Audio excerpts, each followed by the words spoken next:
ध्यानं मूलं गुरोर्मूर्ते पूजा मूलं गुरोर्पादं मंत्रं मूलं गुरोर्वाक्यं मोक्षं मूलं गुरोर्कृपा. सर्व भक्तमंडळींना नमस्कार. मी प्रमोद रेंगे आणि आपण पाहतात माझं यूट्यूब चॅनल मोक्षगुरू रामकृष्ण सरस्वती गुरु. आज मी आपल्यासाठी 154 नंबरचा व्हिडिओ घेऊन येत आहे आणि या व्हिडिओमध्ये औरंगाबादच्या एक भक्त आहेत सौभाग्यवती शांताबाई थेटे, सध्याचं छत्रपती संभाजीनगर, यांनी एक गुरुगौरिका पुष्पचारमध्ये लेख लिहिला आहे आणि त्याचं नाव आहे देवतुल्य गुरु. देवतुल्य गुरु. सद्गुरूंचा आणि त्यांचा सहवास हा काही फार मोठ्या काळातला नव्हता, परंतु ही मंडळी थेटे कुटुंब हे संभाजीनगरमध्ये वास्तव्याला होतं आणि त्यावेळेस संभाजीनगरमध्ये जे काही आमचे गुरुदेवांचे भक्तमंडळी होते त्यांच्यापैकी काही मंडळी प्रसार सेवेसाठी जात असत. त्या ठिकाणी भालेराव, जे आमचे गुरुदेवांचे जुने भक्त आहेत, भालेराव काका, तर त्यांच्या घरी गुरुदेवांचं वास्तव्य बऱ्याच वेळा औरंगाबादला असले की असायचं आणि मग त्या माध्यमातनं काही मंडळी म्हणजे स्वतः भालेराव काका, अजून कोणतरी आठले काका, असे दोघं यांच्या घरापर्यंत प्रसार सेवा करण्यासाठी पोचले होते. आणि मग प्रसार सेवेत त्यांनी सगळं ऐकून घेतल्यानंतर थोडाफार सहभाग घेतला आणि आपल्या ऐपतीप्रमाणे त्यांनी ती सेवा केली. परंतु नंतर त्यांना असं वाटायला लागलं की आपण एवढी पावती कशाला केली, कमी केली तरी चालली असती, असं एक त्यांना वाटलं. काय संसारी माणसाच्या मनात असे विचार येतात, त्याच्याबद्दल काही नाही.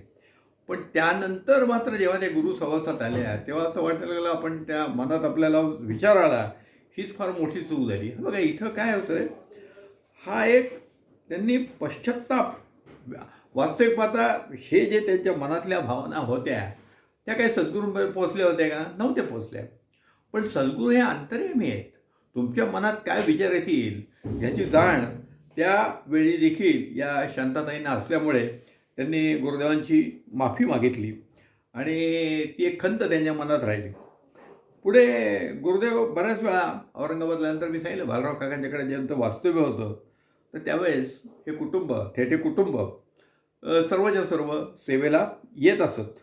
आणि आपले सद्गुरू हे अत्यंत अंतर्यामी आहेत. येणाऱ्या भक्ताला काय, कोणत्या हेतूने तो आला आहे, त्याच्या मनात काय विचार चालले आहेत, हे सगळं त्यांना कळत होतं. माझे सद्गुरू हे दयाघन होते, अत्यंत दयाघन होते. एक दिवशी एका वर्षी औरंगाबादला भालराव काकांच्या घरात ती गुरुदेव आलेले होते आणि त्या ठिकाणी गुरुदेवाचं वास्तव्य असल्यावर बरीच कामं असतात आणि यांची एक कन्या ही त्या ठिकाणी प्रसाद देण्यासाठी उभी राहिली आणि ती प्रसाद देत होती. पण थोडं गुरुदेवांनी ते पाहिलं आणि मग महाराज तिला म्हणले, अगं मुलींनी प्रसाद वाटू नये, मुलींनी प्रसाद देऊ नये. म्हणजे ती मोठ्या उत्साहाने प्रसाद वाटायला निघाली होती, पण गुरुदेवांचं असं तिला सांगणं पडलं की हे देऊ नये. आता या ठिकाणी ती बोलल्यानंतर मग तिने ते प्रसाद वाटं ठेवलं आणि मग तिला वाईट वाटलं आणि ती जरा नाराज झाली. काय मग नंतर ती घरी पण निघून गेली. घरी निघून गेली आणि दुसऱ्या दिवशी जेव्हा परत ही सगळी मंडळी आलेले होते तेव्हा गुरुदेवांनी विचारलं की कालची मुलगी कोण होती, ती कुठे गेली, आलेली नाही का? आणि मग या ठिकाणी या आमच्या शांताताई थेटे यांनी मुलीला बोलवून घेतलं आणि ती आली गुरुदेवांशी आणि गुरुदेवांच्या पायाशी बसून खूप रडली ती. ते म्हणले, मला तुम्ही दूर का केलं, मला तुम्ही दूर का केलं? मग गुरुदेवांनी तिला नीट समजून घेतलं की प्रसाद हा शक्यतो पुरुष माणसांनी द्यावा, महिलांनी तो प्रसाद देऊ नये. आता हे तिला जे समजून सांगायचं सांगितलं, परंतु तिला म्हणजे व्यवस्थित शब्दात समजून सांगितलं. तिची नाराजगी दूर केली. म्हणजे गुरुदेवांचं एक असं वैशिष्ट्य होतं, की ते जरी कोणावर रागवले, तर ते राग हा क्षणापुरता असायचा. पण नंतर त्या रागवलेल्या माणसाला देखील ते शांत करायचे. म्हणजे बऱ्याच वेळा तर असं असायचं, की एखाद्या व्यक्तीला ते रागवले, तर मग नंतर म्हणायचे, "तू हसल्याशिवाय मी तुला प्रसादच देणार नाही." म्हणजे गुरुदेवांचं असं म्हणणं होतं, की माझ्याकडनं तुम्ही परत जाताना तुम्ही हसत मुखाने जायला पाहिजे. हा एक अनुभव त्यांना आलेला आहे.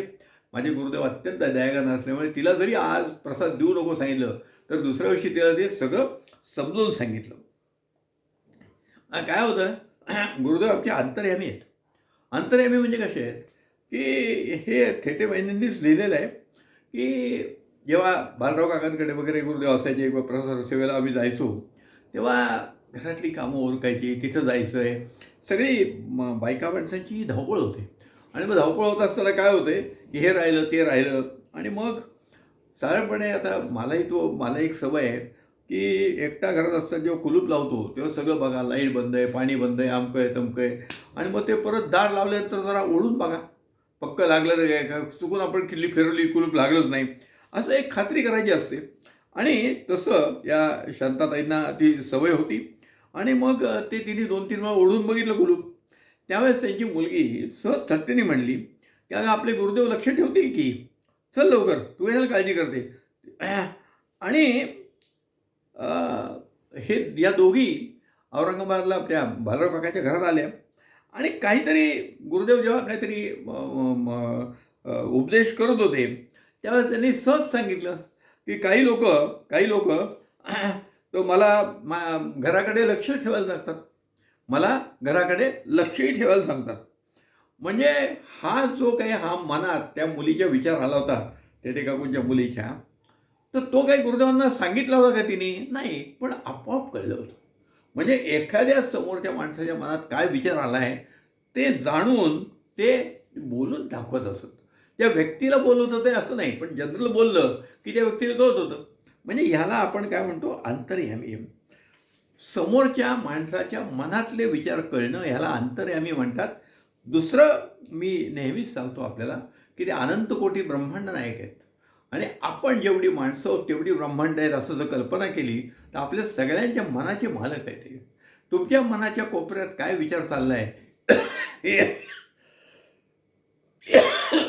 बरोबर त्यांना माहीत असतं.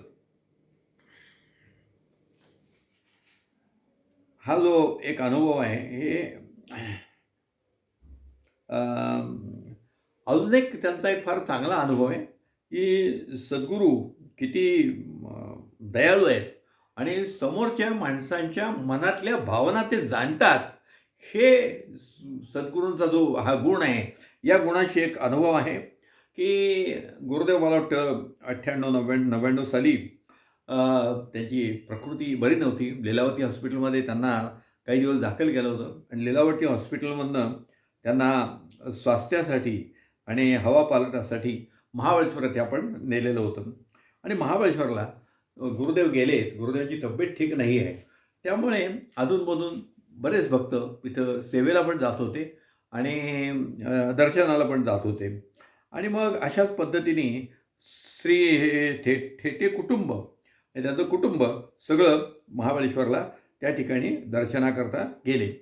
त्या दर्शनाला निघताना त्यांनी काय केलं होतं, की त्यांच्या घरात मोगऱ्यावर फुलं खूप आलेली होती. त्या घरातल्या मोगऱ्याचा फुलांचा गजरा त्यांनी स्वतः करून नेला होता. तो जो आहे मोगऱ्याची फुलांचा गजरा, हा त्यांनी स्वतः तयार केला होता आणि मोगऱ्याचा काय म्हणजे आमच्या गुरुदेवांना सुगंध हा फार प्रिय. कोणताही सुगंध असला की आमचे गुरुदेव खुश असायचे आणि मग अशा पद्धतीने त्यांनी गजरा किंवा हार तयार करून नेला होता आणि हार म्हणजे मोठा असतो गजरा. आता काय माहिती आहे का, आमच्या दत्त देवस्थानमध्ये दत्तात्रय देवस्थान देखील म म आपल्या देवाला जे हार घालतात, ते हार देखील करण्याची एक विशिष्ट पद्धत आहे बरं का. आमचे जेवढे पंचकरी सेवेकरी होते, त्या सगळ्यांना ते हार करता यायचे. मी देखील सेवेत होतो, पण मी कधी हार वगैरे केलेला नव्हता. कारण मी एवढ्या माझ्या घरी असताना मी गुरुदेवाची सेवा करत होतो. पण नगरमध्ये अशी काही मला सेवा करायची फारशी संधी मिळाली नाही. पण आमचे सगळे सेवेकरी ते हार वगैरे व्यवस्थित करत असत आणि सुगंध हा गुरुदेवांना प्रिय असल्यामुळे गुरुदेवांनी तो ताबडतोब हार गजरा पाहिल्याबरोबर त्याचा अगदी खोल असा श्वास घेतला आणि जोपर्यंत ही मंडळी तिथे होते तोपर्यंत ते श्वास घेतच होते आणि त्यांना तो आवडला. आणि त्याच्यानंतर आपण अर्पण केलेली सेवा सद्गुरूंना आवडली हे पाहिल्यानंतर भक्ताचं मन आनंदाने उचफळून येतं. तसा आनंद या थेटे कुटुंबांना झाला आणि त्याच्यानंतर ते परत निघाले आणि परत निघाल्यानंतर ते गाडीपर्यंत गेले त्यांच्या. तर तोपर्यंत एक सेवेकरी तो हार परत घेऊन आला आणि त्यांच्या दिला, की गुरुदेवाने हा तुम्हाला प्रसाद म्हणून दिलाय. म्हणजे त्या कुटुंबाने तयार केलेला हार गुरुदेवांनी ग्रहण केला, त्याचा श्वास घेतला आणि अर्ध्या पाऊण तासांनी जेव्हा हे कुटुंब निघालं तेव्हा तो त्यांना प्रसाद म्हणून दिला. म्हणजे हा एक भक्तवत्सलतेचा अत्यंत उत्तम नमुना आहे. आमचे गुरुदेव दयाघन आहेत, अंतर्यामी आहेत, भक्तवत्सल आहेत. हा याचा आहे. या थेटे कुटुंब हे या ठिकाणी गुरुचरणाशी स्थिर झालेलं आहे आणि असे त्यांचे जे 2-3 अनुभव आहेत मी तुम्हाला सांगितले. आपण हा भक्तवत्सलतेचा उत्तम नमुना आहे असं मी म्हणेन. अर्थात भक्तवत्सलतेमध्ये सगळ्याच गोष्टी येतात बरं का. पण मला गुरुदेवांच्या गुणवैशिष्ट्याशी एक निगडीत करून आहे म्हणून 2-3 अनुभव मी त्यांचे सांगितले आपल्याला. आपण या ठिकाणी थांबूया. धन्यवाद. श्री गुरुदेव दत्त.